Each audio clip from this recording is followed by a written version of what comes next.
You want to know the dumbest mistake I ever made? It wasn't buying a cabin in the mountains, and it wasn't even leaving for a business trip that week. No, the real mistake was coming back early. Because when I did, I found my wife standing on our own porch being slapped by the HOA president and accused of breaking into our home. And seconds later, 3 police cruisers came screaming up the mountain road. Act 1. The Spark. We'd bought the place 2 years earlier. A little retreat on Mountain View Lane tucked away under gold and red autumn leaves, the kind of cabin where you imagine peace and quiet. Somewhere to breathe, somewhere to unplug. That Tuesday was supposed to be boring. I had client meetings in the city. Sarah, my wife, was supposed to stay put, handling some medical leave paperwork. But her appointment got rescheduled, so she decided to drive back up to the cabin early, grab a folder she'd forgotten. Only when she got there, the keys didn't work. Neither the front door key nor the spare. Instead, taped to the window were laminated signs that said things like, "Property sized for community safety," and "Under new management," written in Comic Sans riddled with spelling mistakes. That's when Sarah knew something was wrong. She circled the porch, tried to peek inside, and then the door flew open. Karen Whitmore, our HOA president. Clipboard pressed to her chest like a shield, eyes-wide voice hitting octaves no human ear should endure.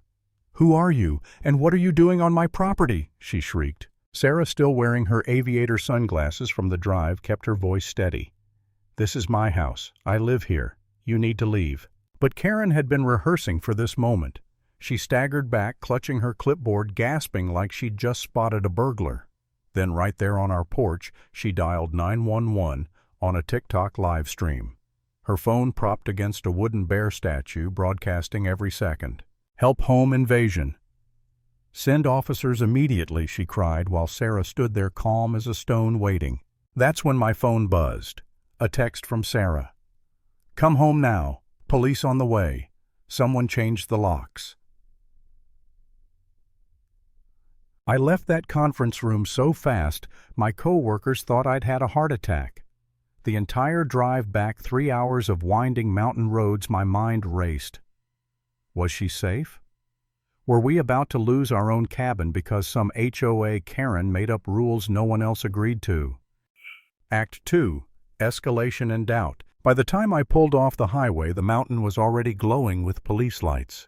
3 cruisers parked in our driveway, officers stepping out cautiously. And there was Karen center stage, waving her clipboard like it was a Declaration of Independence. "Thank God you're here." "This woman broke into the abandoned property I've been managing," she insisted. "I have all the documentation right here." Sarah didn't flinch. She slid off her sunglasses, squared her shoulders. "I'm Lieutenant Colonel Sarah Sullivan, United States Army. This is my home." For a split second, the whole world seemed to pause. One of the officers, Rodriguez, narrowed his eyes. He'd done tours overseas, you could tell. He recognized that posture, the way Sarah stood at parade rest, calm, unshaken. And yet, in that moment, I wasn't sure it would matter. Because Karen was relentless. She shoved papers into their hands, fake agreements typed in Comic Sans references to something called the Community Property Safety Act, a law that didn't even exist. And the worst part, the cops listened. On the road up, I remember gripping the wheel so tight my knuckles turned white. A thought crept in. I hated myself for. Maybe we should just walk away. Maybe it's not worth the fight. What if they believe her? What if the HOA sides with her? For a minute I really considered it, just cutting our losses. But then I thought of Sarah, the way she'd already sacrificed years of her life serving this country, the way she stood there stoic while being treated like a criminal on her own porch.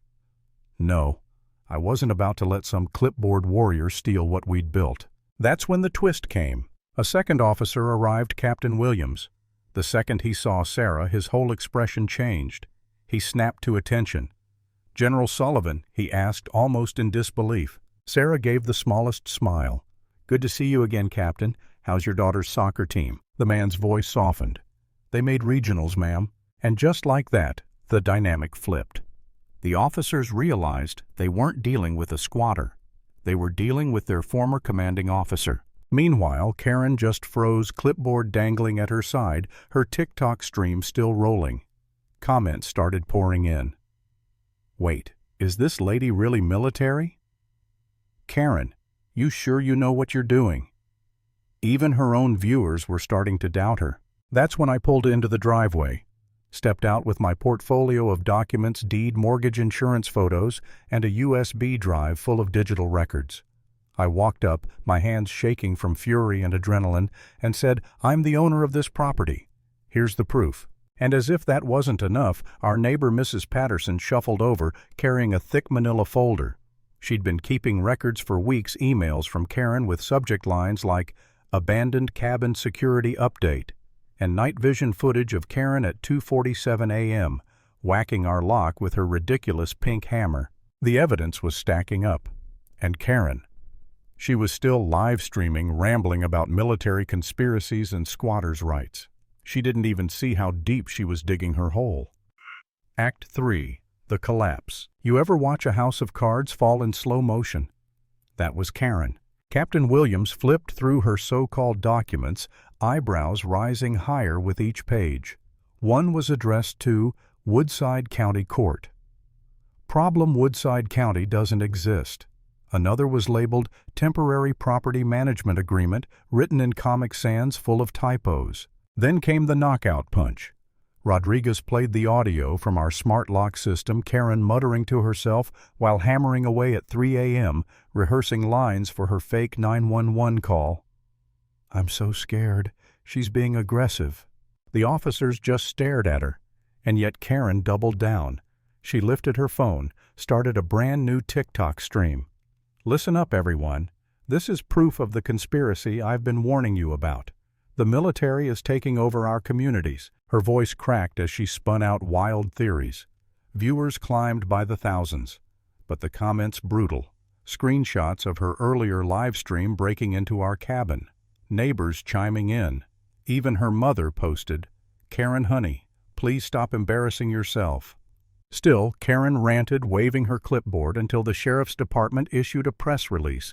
Midstream, she was being charged with breaking and entering assault, filing false reports, and destruction of property. Someone dropped the link right into her chat, and as she read it aloud, thinking it proved her right, her account was suddenly suspended. Stream cut. Silence. The only sound left was the click of handcuffs. I'll never forget the look on her face, shock giving way to hollow silence as Rodriguez read her rights. Clipboard dangling, phone tumbling to the porch floor, her grand performance finally over. And that's where the story ends for me.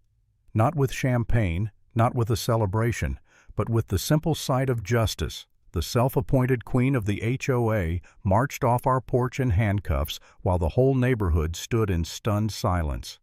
Final line lesson. Because here's the truth. Fake authority always crumbles the moment it collides with the real thing.